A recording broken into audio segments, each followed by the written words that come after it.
বিসমিল্লাহির রহমানির রহিম। আসসালামু আলাইকুম রহমতুল্লাহি ওয়া Bangladesh bank, central bank of Bangladesh.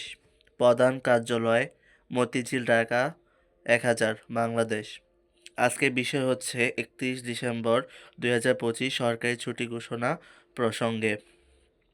জনপ্রশাসন মন্ত্রণালয়ে ৩০ ডিসেম্বর ২০২৫ তারিখের সার্থক নং এর মাধ্যমে সরকার সাবেক প্রধানমন্ত্রী ও বিএনপি চেয়ারপারসন বেগম খালেদা জিয়ার মৃত্যুতে আগামী ৩১ ডিসেম্বর ২০২৫ তারিখ বুধবার নির্বাহী আদেশে একদিনের সরকারি ছুটি ঘোষণা করায় বাংলাদেশে কার্যরত সকল তফসিল বন্ধ থাকবে।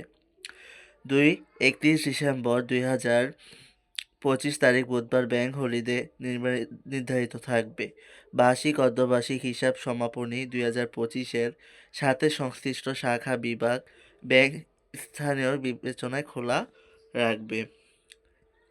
আপনাদের বিশ্বস্ত গাজী মোহাম্মদ মাহফুজুল ইসলাম, পরিচালক, DOS। আসসালামু আলাইকুম রহমতুল্লাহি ওয়া বারাকাতুহু।